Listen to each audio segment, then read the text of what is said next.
네, 오늘 하나님의 목적을 이루는 다음 세대 리더라는 제목으로 하나님 말씀을 선포하도록 하겠습니다. 여러분, 우리가 이 땅에 살아가면서 그리스도인으로서 이 땅 가운데 살아가면서 던져야 되는 가장 핵심적인 질문이 무엇일까요? 나는 과연 어떻게 무엇을 위해서 살아야 하는가일 것입니다. 여러분에게 한번 질문을 던져보겠습니다. 여러분은 무엇을 위해서 살고 계십니까? 여러분이 존재하고 있는 목적은 무엇입니까? 여러분, 청소년 여러분, 이 질문에 답을 할 수 있어야 돼요. 내가 과연 존재하는 목적이 무엇인가? 이 목적 없는 인생의 전형이 나오더라고요. 요즘 개그우먼 이수지, 맞아요. 이수지님께서 그죠, 대치동 제이미맘 연기를 하는데, 저도 이제 하도 유명해가지고 한번 봤거든요. 와, 정말 똑같죠? 여러분 한 번씩 다 봤죠? 그죠? 이수지 연기하는 거. 근데 이게 그냥 뭐 이렇게 뭐 비꿔가지고 어떤 뭐 그죠, 윈터 재킷, 이 겨울에 입는 잠바 매출을 갖다가 완전 확 줄였다, 뭐 이런 트렌드를 바꿔놨다, 뭐 이런 것만 웃긴 게 아니라 실제로 그 대치동에 있는 많은 제이미 맘들, 그죠? 실제로 그 다큐멘터리나 실제 다큐 말하는 거예요. 이수지 씨가 이제 연기한 거 말고. 이렇게 보면은 아이들이 진짜 하루에 한 6시간, 7시간 자면서 초등학교 4학년, 5학년 때부터 선행학습을 하는데 어느 정도로 하냐면 중학교 1학년 되기 전에 고등학교 2학년 수학까지 다 뗀다는 거예요. 아유, 내 인생이랑 전혀 상관없는 인생인데 라는 표정으로 전부. 그 대치동 아이들이 그렇게 한다는 거. 하루 종일 학원 다니고 학원을 갔다가 7개, 8개씩 다니는데 엄마들이 하루 종일 그 김밥 먹으면서 이수지 씨가 연기한 것처럼 김밥 먹어가면서 애들 배달하는 거, 학원마다 그죠, 여기 배달 저기 배달하는 게 일이라고 하는 거예요. 제이미맘, 그죠? 그러니까 아이들을 어릴 때부터 성공의 노예로 만들어서, 실제 이런 통계가 있더라고요. 대치동에 있는 많은 아이들의 한 거의 90%의 그 아이들의 꿈이 뭐냐면은 뭘까요? 의사 되는 거예요. 그걸 보면서 정말 이 땅에 소망이 없구나. 뭔가 인문학이 발달을 해서 그죠? 사람들의 소양이 깊어지고, 그 다음에 어떤 공학이 발달을 해서, 미국은 그렇잖아요. 실리콘밸리에 있는 사람들이 사실은 의사보다 더 좋은 잡이거든요. 그래서 그 공학을 발달시킴으로 통해서 과학기술이 점점 이렇게 나라가 이제 발전하게 되고, 산업이 발전하게 되고, 이렇게 돼야 되는데, 우리나라 사람들은 어떻게 해서든지 돈 더 많이 버는 거. 의사가 제일 많이 돈 버니까. 그리고 의사 중에서도 우리 이국종 교수님 여기 계셨습니다만은 정말 힘든 포지션에 들어가서 생명을 살려내고, 이게 아니라 아유 어떻게 하면은 뭐 피부과 해볼까, 제가 피부과가 잘못됐다는 게 아니고 대부분이 어떻게 하면 더 돈 많이 벌까, 안과 의사가 또 그렇게 돈을 많이 번다네요. 안과 해가지고 더 돈을 많이 벌어볼까, 전부 다 거기 빠져 있는 거예요, 이 시대 사람들이. 사랑하는 여러분, 사랑하는 청년 여러분, 청소년 여러분, 우리 그리스도인들은 하나님의 창조 목적대로 살아야 됩니다. 이걸 다른 말로 표현하자면, 여러분, 우리 그리스도인은 그리스도의 뜻대로, 하나님의 뜻대로 살아야 된다라고 하는 거예요. 여러분 기억하십시오. 우리의 인생은 단 한 번밖에 없습니다. 저는 아직까지 젊어가지고 청소년인데 제가 뭐 100날, 1000날 살겠죠. 여러분, 절대 그렇지 않다는 거예요. 우리의 인생은 단 한 번밖에 없습니다. 그래서 우리가 이 한 번밖에 없는 인생, 하나님이 우리의 인생을 창조한 그 목적대로 살아야 된다라고 하는 거예요. 물론 다시 한번 반복합니다. 이 목적이라고 하는 것은 내 자아의 성취, 그죠? 제이미 맘이 추구하는 것처럼 저 대치동에 있는 분들 다 잘못됐다는 것도 아니에요. 오해하지 마십시오. 근데 거기에 풍토가 그렇다는 거예요. 이 나라의 그죠, 수많은 사람들의 풍토가 성공주의, 어떻게 하면 내 자아를 더 많이 실현할 수 있을 것인가, 이 사회의 계층의 이 피라미드 속에서 제일 꼭대기에 서가지고 다른 사람들을 아래로 바라보면서 그죠, 짓밟으면서 더 많은 돈을 가지고 그렇게 떵떵거리면서 살아갈 것인가, 그게 아니라고 하는 거죠. 여기서 말하는 하나님의 뜻이라고 하는 것은 하나님의 목적을 이루는 삶을 말하는 거예요. 여러분, 이 한 번밖에 없는 인생을 통해서 하나님의 목적을 이루어 드릴 수 있을 것인가? 자, 먼저 우리가 전제적으로 알아야 되는 것이 있단 말이죠. 여러분, 성경은 우리가 예수 그리스도를 믿어 새로운 피조물이 된 우리 그리스도인들, 우리 예수 믿어서 새로운 피조물이 된 그리스도인이 됐잖아요. 우리 그리스도인들이 하나님의 뜻에 귀를 기울이는 것의 중요성에 대해서 이렇게 말을 합니다. 자, 로마서 12장 2절 말씀 우리 다 같이 한번 읽겠어요. 시작. 너희는 이 세대를 본받지 말고 오직 마음을 새롭게 함으로 변화를 받아 하나님의 선하시고 기뻐하시고 온전하신 뜻이 무엇인지 분별하도록 하라. 아멘. 자, 이 말씀을 보니까 적어도 세 가지 사실을 강조를 하네요. 세 가지 사실을 희우야. 자, 세 가지 사실은, 첫 번째는 너희는 이 세대를 본받지 말아라고 이야기를 하는 거예요. 이건 뭐냐면 이 세대의 가치, 이 세대의 문화, 이 세대의 어떤 시대적 조류를 본받아서는 안 된다는 거죠. 여러분, 수많은 젊은이들이 어떻게 살아갑니까?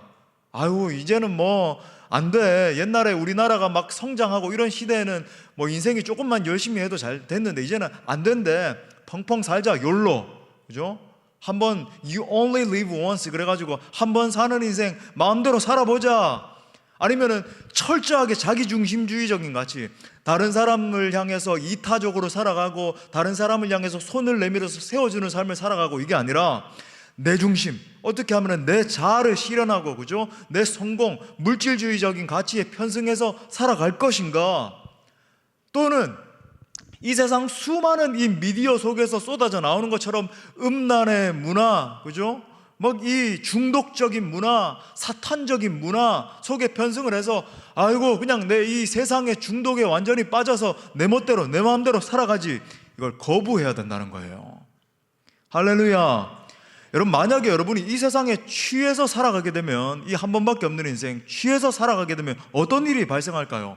예를 들어서 여러분이 청년 청소년 시절부터 게임 중독에 빠졌다고 생각해 봅시다. 리니지 중독에 빠졌어. 어떻게 될까요? 실제로 여러분이 많이 봤죠? 유튜브나 이런 콘텐츠를 통해서 아마 봤을 거예요.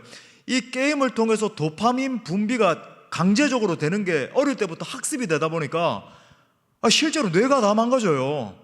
나중에 뭔가를 몰입해서 하나님 영광을 위해서 내가 책이라도 한번 제대로 읽어봐야 되겠다, 하나님 영광을 위해서 내가 직업군에 들어가서 열심히 한번 살아봐야 되겠다, 될까요? 안 될까요? 이미 뇌가 다 파괴돼가지고 안 되는 거야.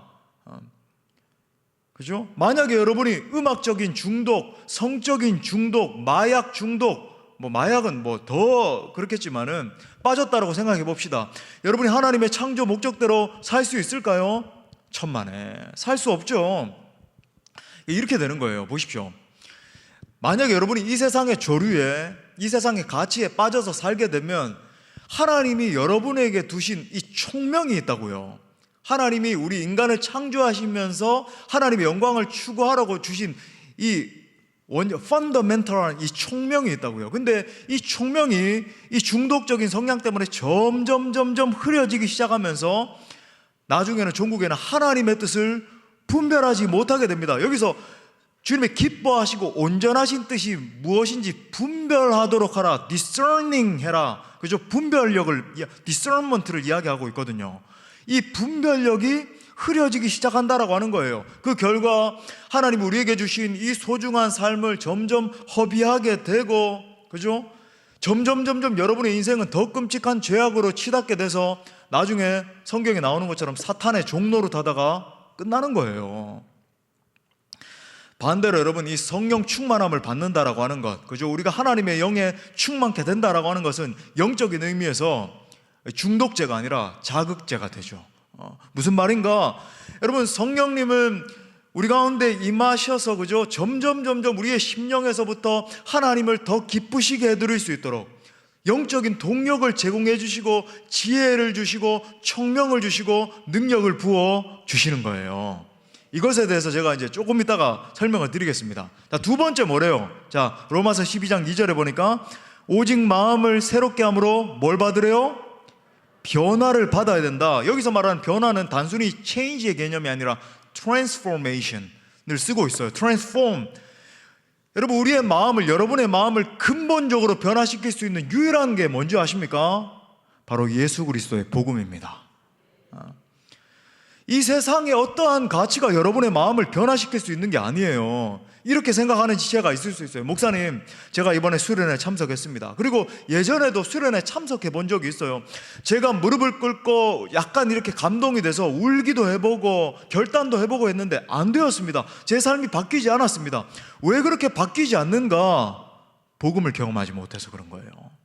그러니까 복음을 내가 알고 복음을 만났을 수는 있습니다. 구원받았을 수는 있단 말이죠. 그런데 이 복음의 원리가 충분히 내 전 존재를 갖다가 변화시켜서 내 모든 사고와 내 모든 언어 방식과 내가 사람들과 관계에 맺는 모든 것들을 변화시키지 못했을 수 있기 때문이라는 거예요. 자, 로마서 1장 16절 말씀에서도 이렇게 말합니다. 자, 우리 다 같이 읽어요. 시작. 내가 복음을 부끄러워하지 아니하노니 구원을 주시는 하나님의 능력이 됨이라. 먼저는 유대인에게요, 그리고 헬라인에게로다. 그러니까 정말 여러분이 하나님의 말씀 가운데 예배 드리는 가운데 복음으로 변화되게 되면 어떤 중심이 임하게 되는가? 진짜 이 복음이 내 심령에 임해서 변화된 심령은 어떤 일이 발생하는가? 여러분이 삶을 관찰할 때, 여러분 스스로의 삶을 관찰할 때 지속적으로 삶 가운데 선한 열매들을 맺게 돼요. 물론 이 땅에 있을 때 우리가 완전히 성화돼 가지고 완전 성인 군자, 이렇게 된다는 이야기는 아닙니다. 점점 시간이 필요해요. 그걸 우리가 이제 성화라고 그렇게 부르거든요. 하지만 분명한 건 뭔가 내 삶의 열매들을 이렇게 점검을 해볼 때 점점 하나님의 선한 열매들을 맺는 증거들이 보여지더라는 거예요. 동시에 우리가 하는 사역들 가운데 주님이 원하시는 열매들을 점점 맺게 되더라는 것입니다. 자, 반대로 여러분, 복음으로 여러분이 변화되지 않으면 여러분의 중심이 어떻게 되는가? 구원받지 못한 상태, 타락한 상태를 이야기하는 거죠. 삶 전체에서 지속적으로 반대로 악한 열매들을 맺게 돼요. 선한 열매가 아니라 악한 열매들을 주렁주렁 맺게 됩니다. 나도 모르게 계속적으로 죄악으로 치닫게 되는 거예요. 이거 아닙니다, 여러분. 결단을 딱 해가지고 내가 하나님의 뜻대로 살아야지 해보다가 실패하는 그 정도가 아니라 삶 가운데서 지속적으로 나도 모르게 죄악의 열매들을 주렁주렁 맺으면서 사는 거예요. 하나님의 사역 가운데도 동참하려고 해도 아무런 능력도 없는 겁니다. 그죠? 왜? 아직까지 복음의 능력이 내게 전혀 관여하지 못했으니까, 복음의 능력이 내 심령을 관통하지 못했으니까 자연스럽게 삶 가운데 그런 열매들을 주렁주렁 맺으면서 살 수밖에 없다는 거예요. 여러분이 말씀을 들으면서 점검해야 되는 것은 무엇일까요? 내 옆에 앉아있는 사랑하는 친구의 마음을 점검해 봐야 될까요? 아니에요. 한번 따라합시다. 자신의 가슴에 오른손을 얹고 내 마음을 점검해야 된다. 내 삶을 점검해야 된다. 여러분, 한 존재가 정말 십자가 복음, 예수 그리스도께서 나를 사랑하셔서 십자가에서 흘려주신 그 물과 피를 쏟으신 복음을 정말 경험하게 되면 우리의 존재의 변화가 일어나요. 트랜스포메이션이 일어나게 된다는 것입니다. 목사님은 초등학교 6학년 겨울방학 때 예수님을 만났어요. 물론 우리 성도들은 들은 지체들이 많이 있지만은, 그죠? 우리 청소년부 형들 누나들 가는 수련회에 제가 이제 중딩 올라가기 전에 겨울방학 때 이제 따라갔습니다. 왜냐하면 우리 누님이 교사였거든요. 그래가지고 제가 그 특권으로 이제 따라가게 됐는데, 목사님이 그 전에 자라온 환경을 말하자면 여러분들 중에서 아마 목사님보다 더 어렵게 자란 친구는 아무도 없을 거야. 목사님은 정말 어려운 환경 가운데 태어나게 됐고 그렇게 자라게 됐거든요. 많은 환난 가운데서 단칸방에서, 정말 가난한 가운데서, 그러니까 한마디로 말하면은 꿈을 꿀 수 없는 환경 가운데 그렇게 초등학교 시절 내내 보냈어요. 준비물 못 사가고 이런 걸 허다하고, 왜냐하면 환경이 어려웠기 때문에 용돈도 한번 받아본 적 없고. 그런데 이제 6학년 겨울방학 때 청소년부 수련회 가가지고 마지막 날 밤에 설교 가운데 은혜를 받고 이제 함께 기도하자 하면서 얼마나 눈물 콧물을 쏟으면서 울었습니다. 왜 울었을까요?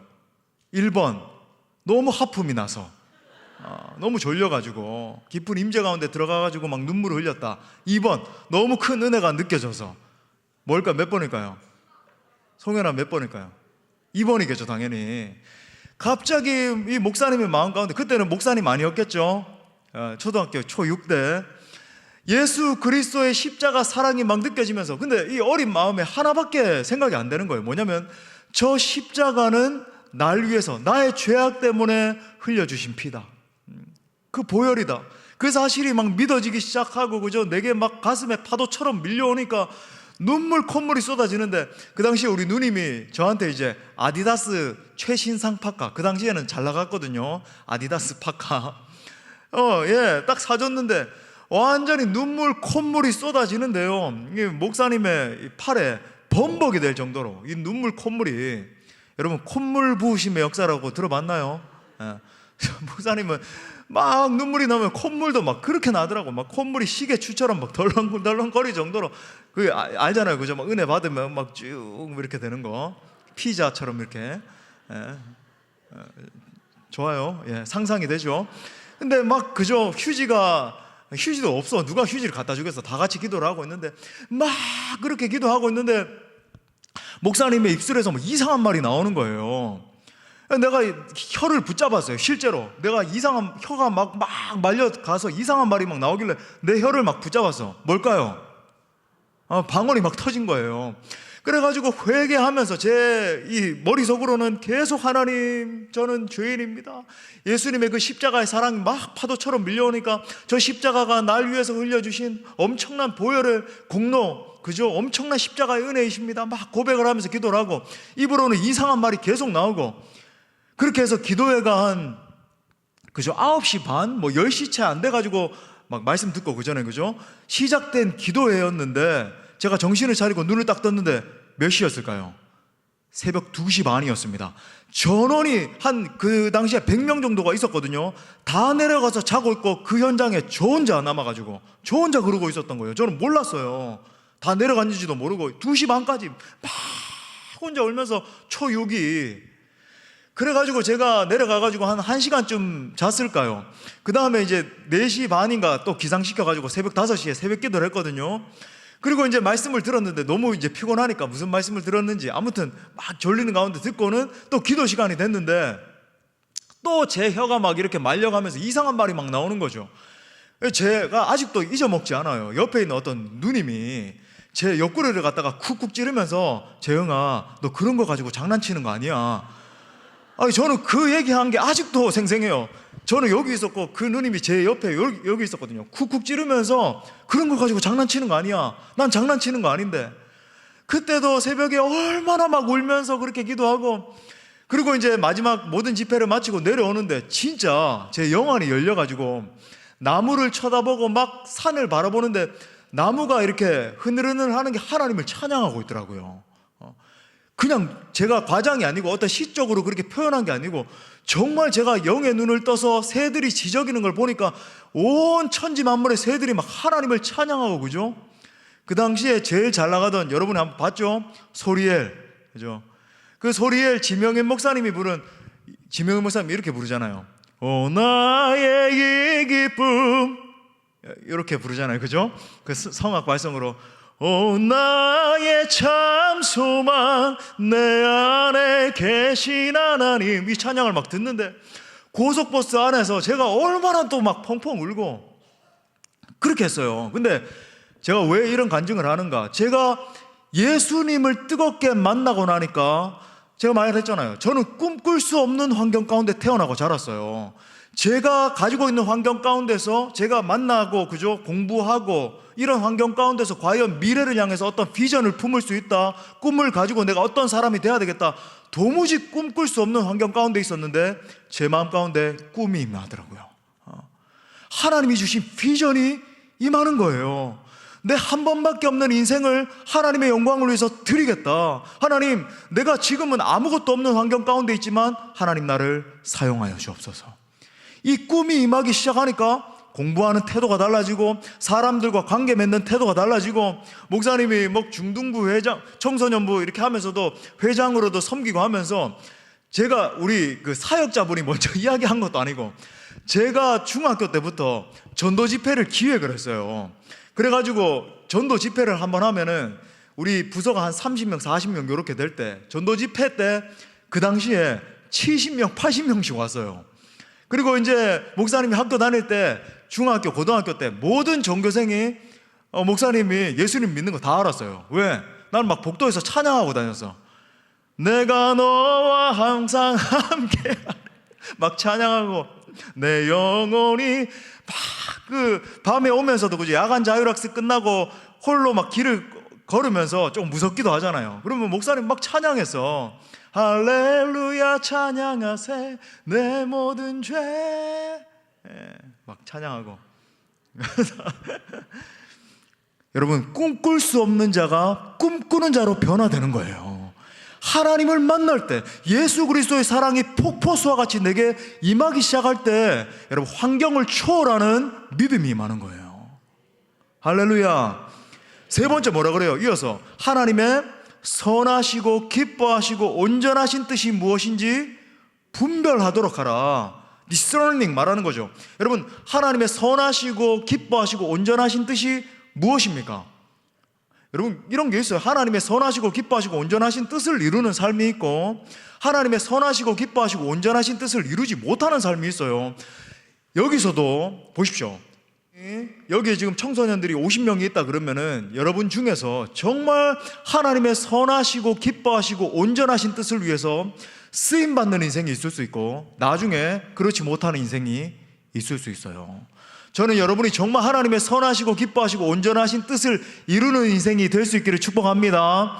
근데 목사님은 정말로 그렇게 원하는데 반드시 두 부류로 갈립니다.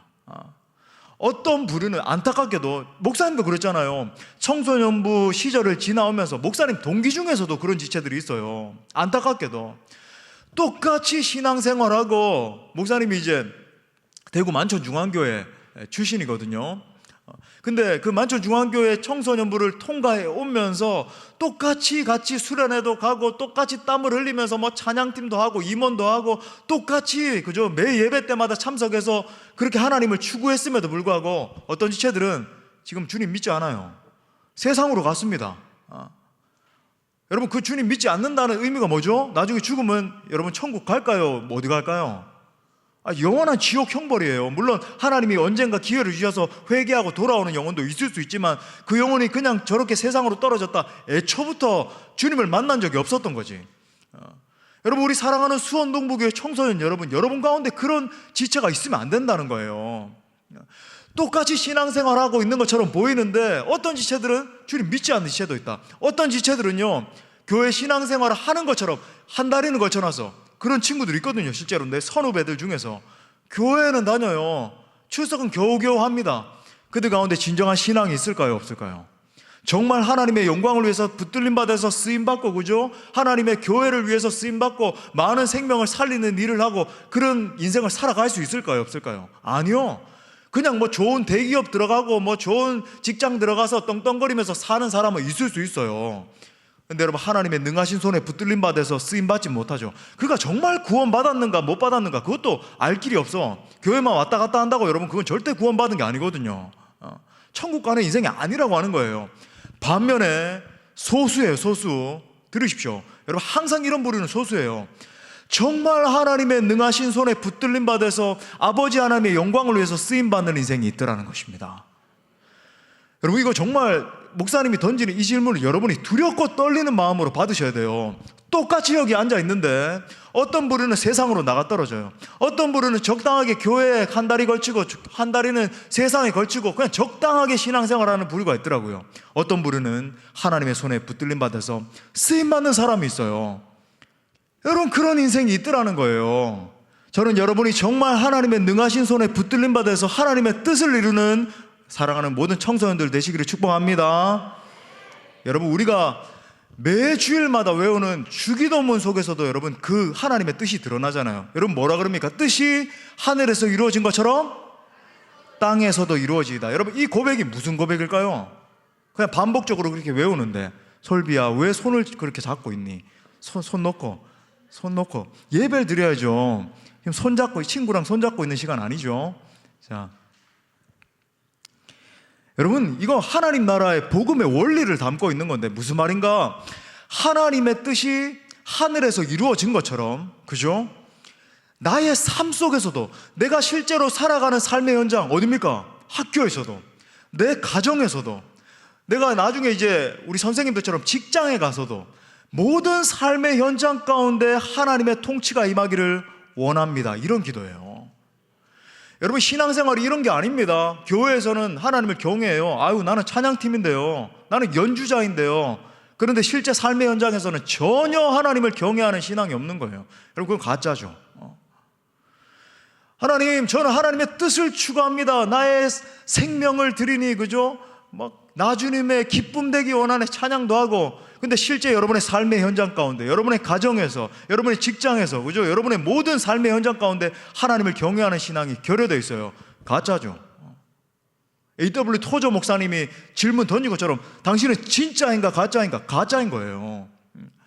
교회만 왔다 갔다 하고 있다라고 해서, 청소년부, 그죠? 예배에 빠지지 않고 있다라고 해서, 여러분 청년들, 뭐 장년들 다 마찬가지입니다. 내가 그냥 뭐 출석만 하고 있다라고 해서 절대 여러분 진짜가 아닐 수 있다는 거예요.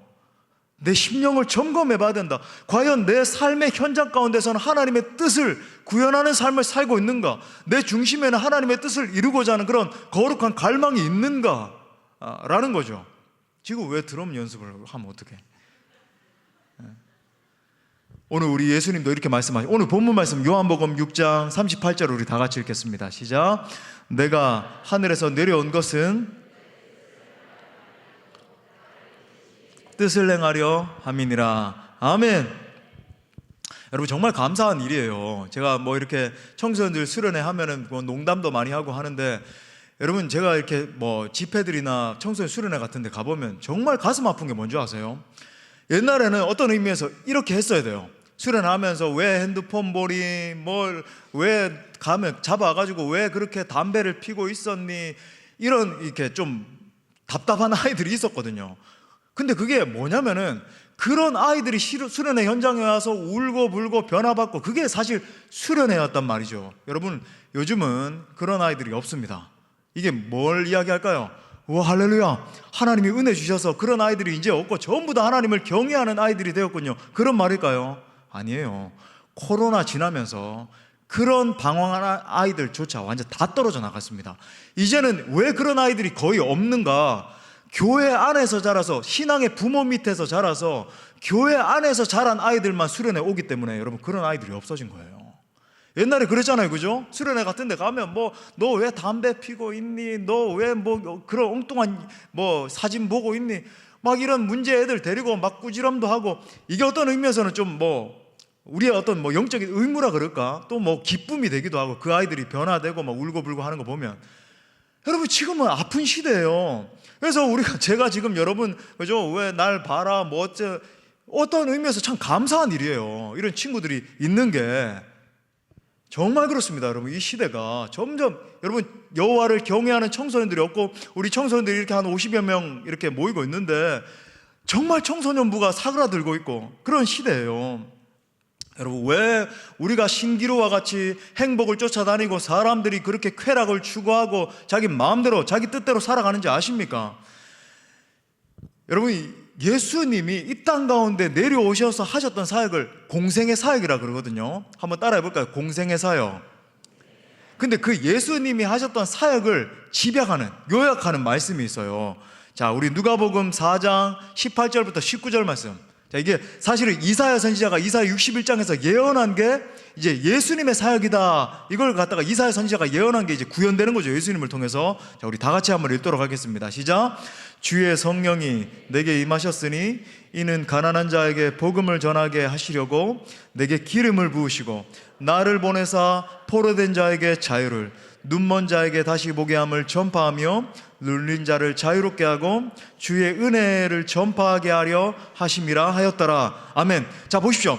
가난한 자에게 복음을 전하게 하려고, 이게 뭐냐면은 말씀 선포죠. 한번 따라합시다. 말씀 선포. 그 다음에 다시 보게 함을 전파하며, 다시 보는 게 뭐예요? 치유 사역을 이야기하는 거예요. 또 따라합시다. 치유. 자, 그 다음에 눌린 자를 자유롭게 하고, 뭡니까? 귀신에 눌린 자를 자유롭게 하는 것. 무슨 사역이에요? 아까 김성준 목사님 간증에서도 나온 단어죠. 축사 사역. 그 다음에 주의 은혜의 해를 전파하게 하려 하심이라. 쉽게 말하면 뭡니까? 복음 전도를 이야기하는 거예요. 자, 그래서 이 말씀에서 예수님의 3대 사역이 나옵니다. 자, 예수님이 하신 3대 사역 여러분 기억하셔야 돼요. 상식입니다. 자, 한번 따라 합시다.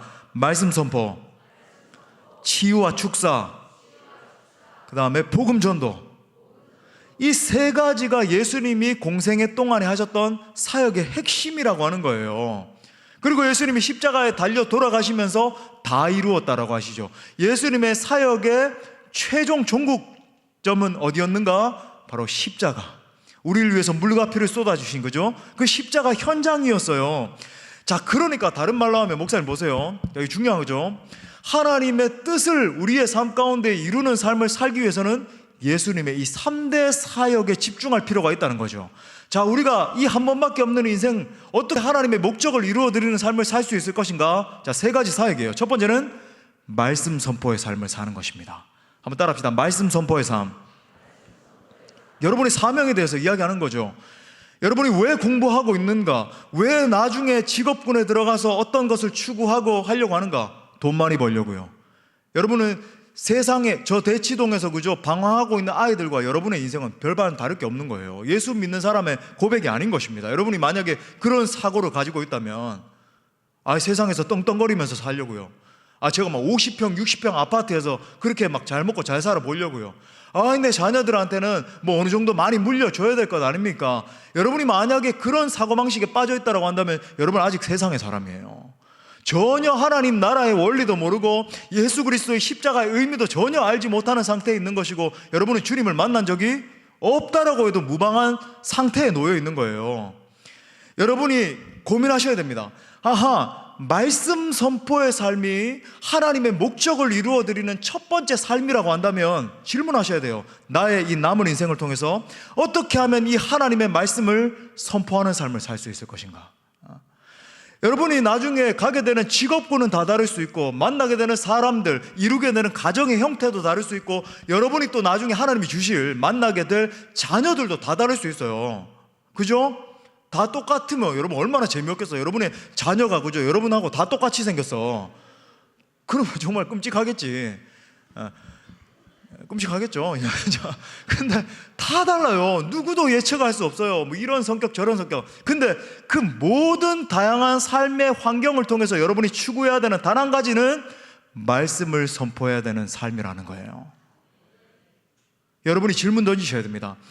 나는 그죠, 대학에 갈 때도 내가 이 전공을 선택함을 통해서 어떻게 하면 하나님의 말씀을 선포하는 삶을 더 효과적으로 살 수 있을 것인가? 그죠? 솔비처럼 무슨 드럼을 치든지 건반을 치든지 그죠, 무슨 미술을 하든지 디자인을 하든지 어떤 뭐 여러 가지 학문적인 영역에 가서 철학을 연구를 하든지 과학의 영역에 가서 엔지니어가 되든지 다 다르게 하나님이 역사하실 수 있어요. 근데 내 삶의 이 영역 가운데 어떻게 하면 하나님 나라의 가치를 구현할 수 있을 것인가? 정치 영역에 들어간다 그러면 윌리엄 윌버포스처럼 영국의 노예 제도를 해방시킨 윌버포스가 청교도였잖아요. 거룩한 불만족이 임한 거죠. 뭘 보고요? 존 뉴턴, Amazing Grace, Amazing Grace, How Sweet the Sound. 이 작사 작곡한 존 뉴턴이 노예 상선의 그죠, 그 선장이었는데 회개했잖아요. 수많은 노예들을 데리고 그죠, 아프리카에 가서 백인들이 먹는 요만한 사탕 하나를 얻기 위해서 수많은 이 흑인들이 착취를 하고 그 노예 상선의 선장이었는데, 어느 순간에 하나님의 마음이 임하자 통곡을 하면서 회개했잖아요. 나같이 못난 죄인, Amazing Grace, 나를 살려주신 하나님 찬송을 하고 잃었던 생명 찾았고 광명을 얻었네 찬송을 작사 작곡했잖아요. 그 존 뉴턴과 윌리엄 윌버포스가 만나서 대화하는 가운데 윌버포스가 깨닫게 된 거죠. 내가 영국 상원 의원이었는데 내가 정치인으로서 내 삶의 영역에서 어떻게 하나님 나라를 구현할 수 있을 것인가. 자기의 삶에 내게 주신 포지션이 있었던 거죠. 상원 의원으로서 노예 제도를 폐지하는 것이다. 그가 40년이 넘는 세월 동안, 여러분 윌리엄 윌버포스의 생애를 한번 보세요. 뭐 책 읽기 싫으면 Amazing Grace라고 하는 영화라도 한번 보십시오. 윌버포스가 정말 울면서 그죠, 자기의 그 정치 영역을 변화시키기 위해서, 노예 제도를 폐지시키기 위해서. 놀라운 거 뭔지 아세요? 윌버포스가 42년 3년 동안 노예 제도를 폐지하기 위해서 모든 삶을 던진 다음에 죽기 4일 전에 영국의 노예 제도가 폐지된 줄 믿습니다. 윌버포스가 그 장면을 보고 죽은 거예요. 천국 간 거예요. Amazing Grace. 그런 거죠, 그죠? 내가 정치 영역에 들어가든 사회 영역, 문화 영역, 예술의 영역, 모든 영역에 던져진다 할지라도 그걸 영역 주권이라 그러거든요. 이 쉬운 말로 내 모든 처해진 그 영역에서 하나님의 주권을 이루는 삶, 하나님의 말씀을 구현하는 삶, 어떻게 살아갈 것인가? 여러분이 질문 던지셔야 돼요. 아멘이십니까? 두 번째는 복음 전파의 삶이죠. 그죠? 예수님의 삶에서 볼 수 있는, 또 따라합시다. 복음 전파의 삶. 정말 이 복음 전파의 파운데이션이 뭔지 아세요? 우리 교회에서 행복한 사람들이 축제하잖아요. 그리고 우리가 북인도 교회 개척 선교도 가잖아요. 여러분, 선교는 단순히 체험이 아닙니다. 은혜 받으러 내가 한번 선교 한번 가봐야지, 하나님의 기적 한번 보려고, 이건 잘못된 동기죠. 여러분이 행복한 사람들의 축제를 해서 한 영혼을 건져를 내든, 저 열방의 끝까지 가서 영혼들을 건져내든, 복음 전파의 정말 파운데이션은 무엇인가? 한 영혼을, 죽어있는 한 영혼을 변화시킬 수 있는 유일한 비결은 예수 그리스도의 생명의 복음이라고 하는 확신입니다. 여러분이 여러분 주변에 있는 가족들, 예수 믿지 않는 영혼들, 친구들, 그리고 저 북인도 땅 왜 가는가? 저기는 전 세계에서 예수 믿는 사람들이 가장 적은 지역, 그러니까 1000명 중에 1명도 예수 믿지 않는 지역, 복음화율 0.1% 미만이라 그러거든요. 그런 인원이 가장 많은 곳이 북인도 땅이에요. 남인도는 그렇지 않습니다. 근데 언어가 다르고 문화가 다른 저 북인도는 심지어 모슬렘 땅보다도 훨씬 더 많은 인원이 예수님을 알지 못하고 있어요. 여러분이 만약에 뉴델리에 가서 나중에 여행을 가서 내가 한번 타지마할에 한번 아그라에 여행을 가봐야지, 갔는데 택시를 딱 잡아서 예수 마시에 대해서 한번 들어봤습니까? Have you ever heard about 예수 마시? 딱 이렇게 물어보면 뭐라고 답할까요? What? 예수 마시? 예수님이 누구예요? 아무도 몰라요. 예수님에 대해서 모릅니다. 그러면 당신은 시바신은 아십니까? 다 알지. 모든 인도인들이 다 그 시바신에게 절을 하고, 소한테도 절을 하고, 코끼리한테도 절을 하고, 원숭이도 섬기고 다 섬기는데 예수님은 몰라요. 그렇기 때문에 여러분 그 지역에 들어가서 예수님을 전파하는 거죠. 우리 한국 사람들은 어떨까요? 다 알아요. Have you ever heard about 예수 그리스도? 물어보면 다 알죠. 모르는 사람 아무도 없죠. 그러니까 우리가 그 예수님을 알지 못하는 땅에 들어가는 건데, 이 땅에서 전하든 이 민족에서 전하든 저 열방이 끝까지 가든 우리의 재정을 투자하고, 그죠? 우리의 눈물을 투자하고 노력해서 훈련하고 그 하는 목적이 무엇인가? 단 하나예요. 저 영혼들을 살릴 수 있는 유일한 비결은 생명의 복음밖에 없기 때문에. 그러니까 사랑하는 여러분, 이런 사람들이 있어요. 이제 하나님의 선교, 이런 개념을 이야기를 하면서 우리의 삶의 영역에서, 제가 첫 번째로 이야기한 것처럼 삶의 영역에서 하나님의 뜻대로 살면 되지, 그러면 세상 사람들이 우리의 삶에 살아가는 그 아름다운 태도를 바라보면서 예수님을 믿게 된다. 물론 그것도 맞는 말이에요. 제가 그렇게 하지 말라는 건 아닙니다. 여러분이 학교에서, 그죠? 예수 그리스도 믿는 사람으로서 정말 아름답게 살아가는 거죠. 거룩한 모습으로 살아가려고 노력하고 중요해요. 직장의 영역에서, 그죠? 모든 사회 영역에서 그렇게 하십시오. 그런데 여러분이 만약에 입술을 열어서 예수 그리스도의 복음을 직접적으로 전하지 않으면요, 그 영혼을 살릴 수 있는 길은 없습니다. 우리가 어떻게, 여러분 상식적으로 생각을 해보십시오. 그 어떤 좀 사회 선교 이렇게 이야기를 하는데, 빵을 들려주고 우리의 삶의 행태로서 복음을 전하는 어떤 면에서 간접적인 복음 전파에만 머물러 있다라고 한다면 우리가 어떻게 예수님을 믿었겠어요? 만약에 언더우드 선교사님이, 그죠? 120년 전, 130년 전에 아펜젤러 선교사님이, 토바스 선교사님이 그죠? 대동강변에서 쪽복음, 마가복음을 전해주지 않았다라고 한다면, 언더우드 선교사님이 연세대학교만 짓고 세브란스 병원만 만들고 예수 그리스도의 생명을, 복음을 전해주지 않았다라고 한다면, 여러분 우리가 어떻게 예수 믿어 구원받아 지금 하나님을 함께 찬양하는, 온 마음 다해 사랑합니다 고백하는 그런 그리스도인이 될 수 있었겠냐는 말이에요. 여러분, 한 사람을 살릴 수 있는 유일한 길은 생명의 복음을 전하는 거예요. 여러분, 이 확신이 있을 수 있기를 바랍니다. 왜 행복한 사람들의 축제합니까? 나중에 김성준 목사님도 설교하면서 여러분에게 들려주시겠지만 잊지 마세요. 왜 그렇게 해야 되는가? 우리가 예수 그리스도의 복음을 그들에게 들려줘야, 물론 그들을 구원하는 건 내 책임이 아니에요. 내가 들려줘야죠. 구원하는 건 누가 합니까?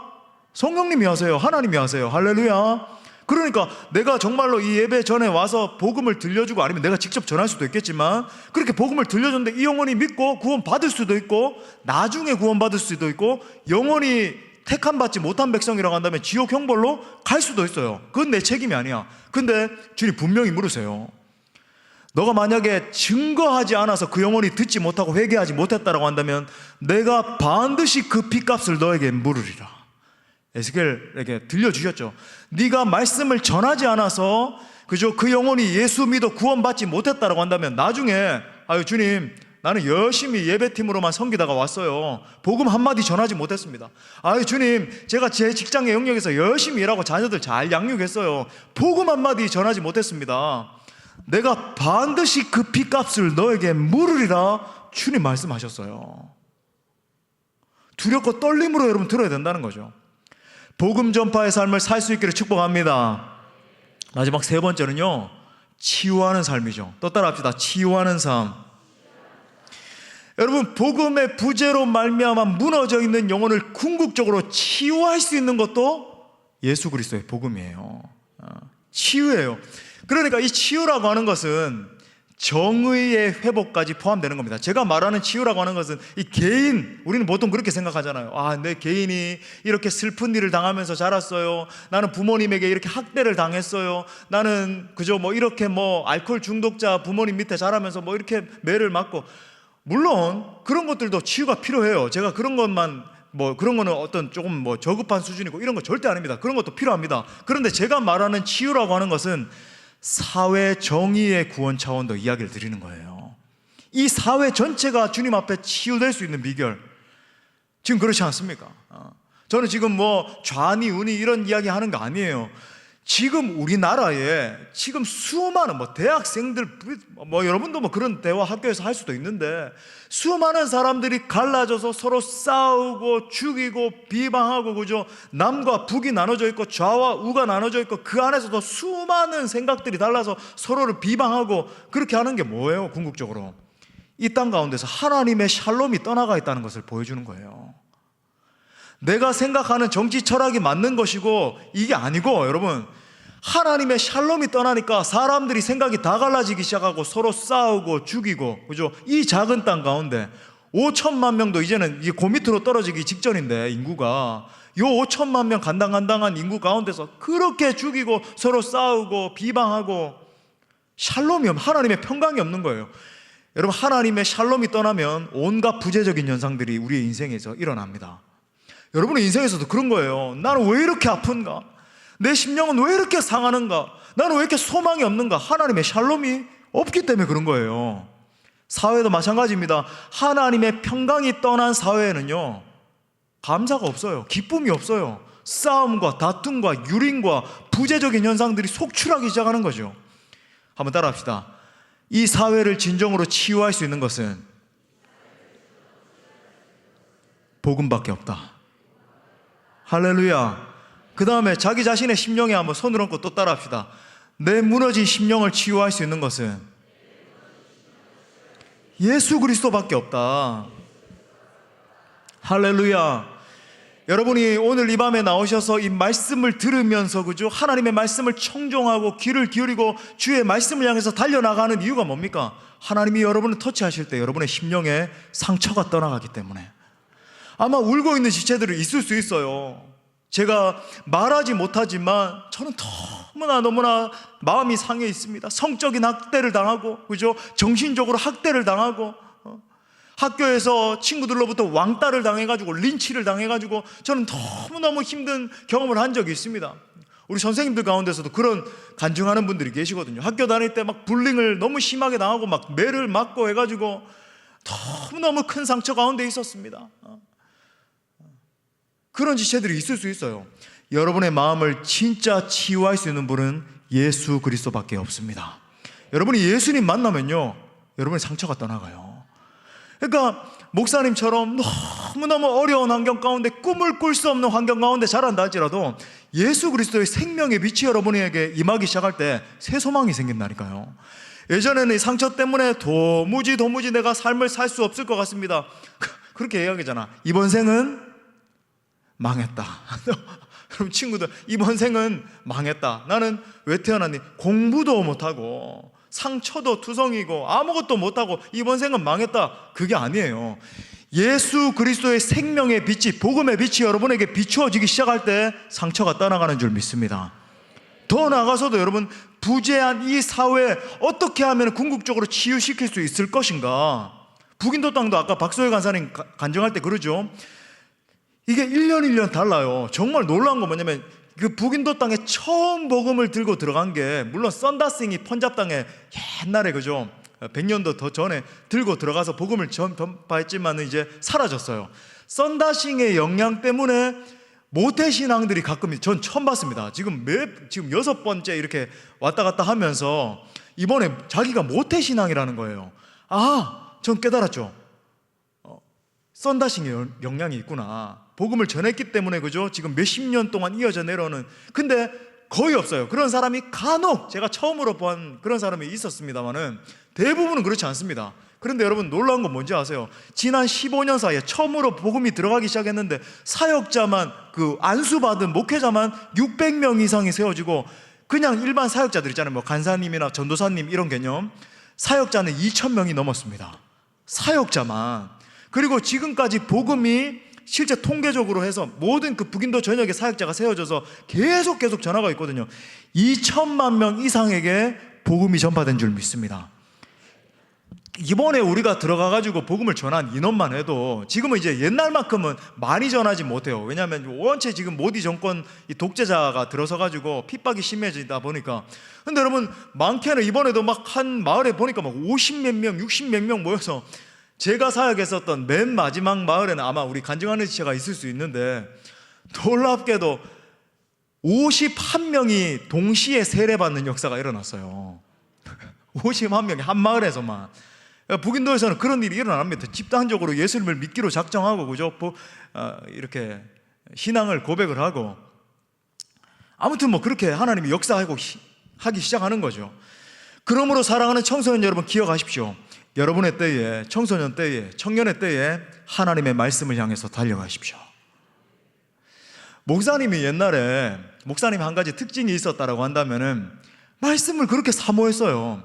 목사님이 그 옛날에 이제 거쳐오면서 많은 전도사님들 이렇게 거쳐갔겠죠. 청소년부 시절 지나가면서. 그 다음에 이제 우리 담임 목사님도 계셨고, 예전에 이제 담임해 주셨던 김종채 목사님, 지금 연세 많이 드셨는데 80 넘으신 목사님 모셔서 그 한 1년 반 전에 이렇게 말씀 전해 주신 적도 있습니다. 지금 태국 선교사님으로 계시는데, 이 목사님 말씀을 듣고 그렇게 자랐죠. 근데 목사님은 어느 정도로 말씀을 열심히 들었냐면은, 말씀 시간이 끝나고 나면은 거의 한 80%, 90%를 똑같이 반복할 수 있을 정도로 들었어요. 정말 과장이 아니고, 제가 제 청소년 친구들에게 아니면 우리 부모님에게 제가 그날 대예배 때 들었던 말씀, 그 다음에 청소년부 예배에서 들었던 말씀을 거의 똑같이 반복할 수 있을 정도로 들었어요. 예화까지 어떤 말씀, 저는 그렇게 말씀을 몰입해서 들었고, 뭐 서머라이징 한 것도 아니고 그냥 머리로 그렇게 듣고, 약간 자랑인가? 그 자랑이 아니고 정말 그렇게 몰입을 해서 들었고 말씀을 그렇게 반복했어요. 근데 어느 순간부터인가 그 능력이 없어지더라고. 그러니까 여러분이 총명이 살아있을 때, 그죠? 영어 단어가 하나라도 외워질 때, 여러분 자꾸 말씀을 듣고 영어 단어도 공부하고 그렇게 하셔야 돼요. 이제는 뭐 3번, 4번 해도 안 되고. 아무튼 그런 거죠. 여러분, 청소년 때부터 하나님의 말씀에 몰입하십시오. 말씀이 앞에서 선포될 때에 마치 저 말씀이 내 인생 하나만을 위해서 들려주는 말씀처럼, 목사님 그런 이야기도 했잖아요. 제가 어느 정도로 말씀에 열심히 있었냐면은, 어느 정도 열심히 특심했냐면, 제가 중학교 3학년 때 중등부 회장이었거든요. 우리 중학교 그 멤버들 한 40명 정도 데리고 이제 주암산 기도원이라고 있어요. 가면은 수련회 때 다 자잖아요. 목사님 혼자 중학교 3학년짜리가 애들 은혜 받게 해달라고 그 산에 혼자 올라가요.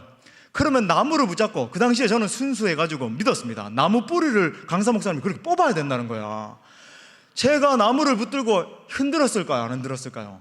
아무리 해도 뽑혔을까요? 안 뽑혔을까요? 야, 왜 그렇게 과장을 하시는지. 아무리 뽑으라고 뭐 은비가비의 옛날 이야기 보면 이렇게 막 나무 붙들고 막 뽑고 이러더라고. 난 그래가지고 그거 실제로 이루어지는 줄 알고 정말 그렇게 순수한 마음으로 새벽 3시 4시까지 하나만을 위해서 아버지 우리 사랑하는 친구들 후배들 은혜 받게 하여 주옵소서 막 그랬어요. 그리고 앞에 강사 목사님이 저 앞에 있으면요 다른 친구들이 있더라도 2,000명이 모여있는 그 집회 아직도 잊지 못합니다. 제가 막 뚫고 30분을 지나가서 딱 이렇게 정신을 차려보니까 강대상 앞에 이렇게 있는 거예요. 제가 그래서 그 강사 목사님이 막 저를 축복해 주시고 이 아들에게 은혜가 있을지어다 아직도 잊지를 못합니다. 그만큼 하나님의 임재에 목이 말라서 6학년 때 만난 그 예수님의 영향이죠, 그죠? 그 감격 가운데 어떻게 해서든지, 그죠? 하나님의 영광을 위해서 그러면서 이제 청소년 시절을 지났단 말이죠. 목사님이 제 예를 왜 드는가? 그만큼 열심히 특심했다 자랑이 아니고 여러분에게도 그런 하나님의 말씀을 향한 열정이 임할 수 있게 되기를 축복합니다. 하나님은 어떤 사람을 쓰시는가? 열심 있는 사람을 쓰세요. 우리 옆에 있는 친구들에게 한번 고백해 주십시다. 하나님은 열심 있는 사람을 쓰신다. 저는 우리 작년 우리 분들에게 이렇게 말해요. 그걸 절박함의 영성이라 그래요. 절박한 사람을 쓰신다. 여러분 회사도 어떤 사람을 인재로 볼까요? 당연하죠. 절박한 사람을 뽑아요. 저 사람은 정말 절박하구나. 저는 정말 이 회사에서 일해야 되겠습니다. 저에게는 열정이 있습니다. 이런 사람이 좋지. 열정도 없고 눈 풀려가지고 하나님은 어떤 사람을 쓰실까요? 열정의 사람, 절박한 사람. 하나님 내게 한 번밖에 없는 인생 아버지 하나님의 영광을 위해서 드리길 원하오니 나를 사용하여 주옵소서. 하나님 그런 사람에게 성령으로 기름 부어주셔서 하나님 나라 영광을 위해서 사용해 주시는 거예요. 그러기 위해서 마지막 말씀 마무리하겠습니다. 한번 또 따라합시다. 성령의 사람이 돼야 됩니다. 여러분 하나님은 성령의 사람을 쓰세요. 그러니까 제가 말씀드렸죠. 이 성령 충만이라고 하는 것, 이 세상에 취해 있는 거 말고 성령의 충만함을 받는 것은 마치 영적 자극제와 같은 것이다. 여러분이 아마 매일의 삶 가운데 죄악 가운데 빠져서 그저 막 울고 있고 하나님 나는 버리신 것 아닙니까? 나는 왜 이렇게 죄악 가운데 계속 뒹굴거리고 하나님의 뜻대로 못 살아갑니까? 성령 충만이 그 답입니다. 여러분 성령 충만 받을 때 성령의 불이 내 안에 와서 태워 내 이 심령을 갖다가 태울 때 죄악이 끊어지는 역사가 일어나는 거예요. 그런 지체들이 있을 수 있어요. 제가 이렇게 다 모여 있을 때는 하나님 앞에 예배자고요 대단한 사람인 것처럼 보이지만 저 혼자 있을 때는 하나님 앞에 너무나 참 부끄럽게 짝이 없는 그런 사람이에요. 여러분 그 모든 죄악이 끊어질 수 있는 유일한 길은 성령의 불이 내 심령을 태우는 거예요. 할렐루야. 왜? 여러분 소독제 중에 뭐가 제일 확실한 소독 방법이에요? 여기 만약에 병균이 드글드글하다 그러면은 여기다가 소독약을 붓는다. 2번 불로 완전히 다 태워버린다. 불로 태우는 거예요. 화염 방사기로, 그죠? 교회까지 다 태우면 안 되고 절대 안 돼. 예. 여러분 성령께서 내 안에 임하시면 가장 첫 번째로 임하는 그 마음이 죄악에 대해서 통곡하게 되는 거죠. 하나님 내가 다시는 이 죄악의 길로 돌아가지 않기를 원합니다. 그리고 여러분 두 번째로 임하는 마음이 뭐라고요? 오늘 우리가 나눈 것처럼 하나님 내 한 번밖에 없는 인생 하나님의 나라를 이 땅 가운데 하나님의 뜻을 이 땅 가운데 선포하는 그 일을 위해서 사용하여 주옵소서. 예수 그리스도께서 그러셨던 것처럼 십자가에서 하나님의 뜻을 다 이루셨던 것처럼 여러분의 인생을 통해서 하나님의 뜻을 이 땅 가운데 구현하는 역사가 일어나게 된다는 것입니다. 우리 스가랴서 4장 6절 말씀 우리 다 같이 읽어봐요. 실제로 그렇게 선포하죠. 시작. 그가 내게 대답하여 이르되 여호와께서 스룹바벨에게 하신 말씀이 이러하니라. 만군의 여호와께서 말씀하시되 이는 힘으로 되지 아니하며 능력으로 되지 아니하고 오직 나의 영으로 되느니라. 아멘. 사랑하는 청소년 여러분, 여러분 때에 기억하십시오. 성령 충만 받음으로 말미암아 복음의 능력으로 감화되고, 그죠? 말씀을 향해서 달려가고 성령의 불을 받음으로 말미암아 하나님의 영광을 위해서 하나님의 뜻을 이루는 삶으로 쓰임 받을 수 있기를 축복합니다. 여러분 기억하십시오. 오늘 이 밤에 우리 함께 이제 말씀 끝나고 기도를 할 텐데 내가 정말 예수님 만나고 싶어요. 여러분 이제 좀 초대를 할 거거든요. 이 강단으로 함께 기도합시다. 마음 모아서. 근데 정말 이 한 번밖에 없는 인생 하나님 앞에 쓰임받는 비결이 뭔가? 딱 관건 하나예요. 하나만 붙듭시다. 하나님 앞에 절박함으로 매달리는 거예요. 그러니까 절박함이 없다. 하나님 앞에 나와서도 그냥 나 주님 만나 주시든지 그러면 어려워요. 그러니까 하나님 앞에 붙들림 받기 어렵고 내 이 절박함과 하나님의 은혜의 그 부으심이 만나게 될 때 여러분의 인생에 놀라운 변화가 일어나는 역사가 일어나는 거죠. 그 은혜가 사랑하는 모든 우리 청소년들, 여기 있는 모든 사랑하는 우리 수원 동부교회 식구들 가운데 충만하게 임하게 될 수 있기를 축복합니다. 우리 말씀을 주신 하나님께 영광의 박수 올려드립시다. 우리 뜨겁게 찬양합시다. 마음이 상한 자를 고치시는 주님, 우리 갈급한 마음으로 우리 찬양해.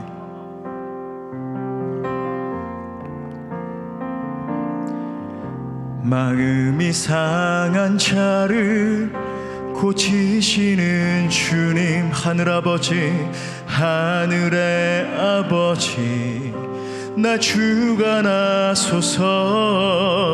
주의 길로 인도하사 자유케 하소서. 새 일을 행하사, 새 일을 행하사 분케 하소서. 그의 줄이고 목이 마르니 성령의 기름 부으소서. 그의 줄이고 목이 마르니.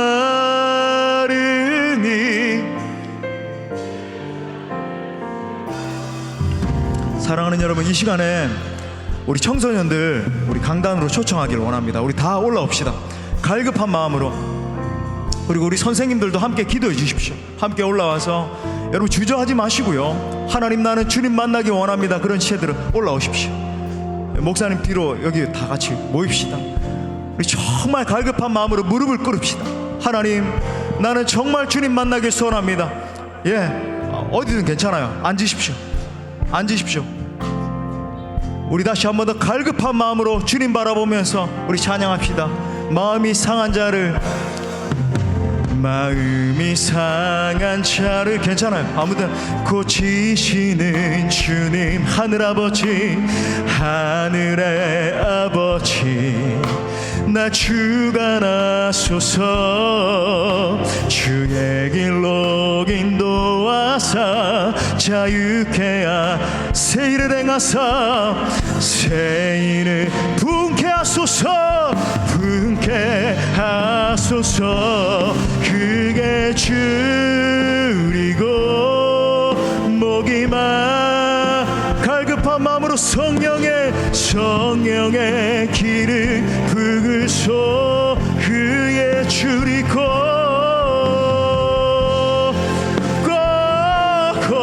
목이 우리 청소년 그쪽에 있는 친구들 좀 중간으로 오세요. 다 쪽에 있지 말고 채워. 성령으로 채우사 고백합시다. 성령으로 채우. 구석에 있지 말고 주보게 하소서. 주의 임재 속에 은혜 알게 하소서. 주 뜻대로 살아가리. 세상 끝나 나를 빚어주세요. 주님,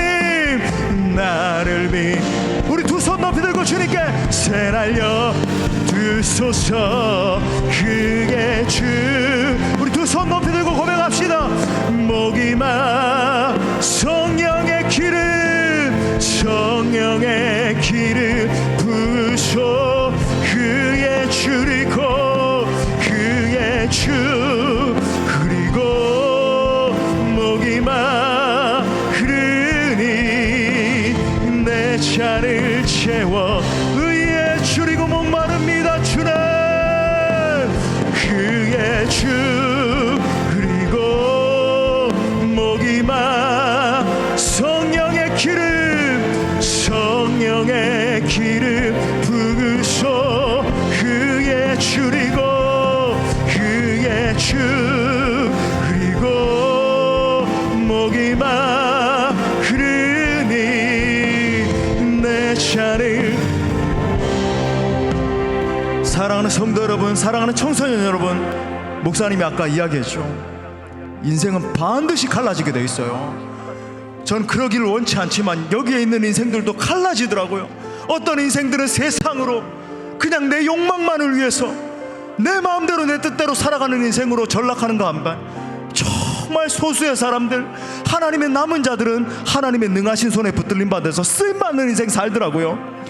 여러분, 이 시간에 나는 한 번밖에 없는 인생, 하나님의 영광을 위해서 살고 싶습니다. 그런 인생들은 자기 자리에서 일어납시다.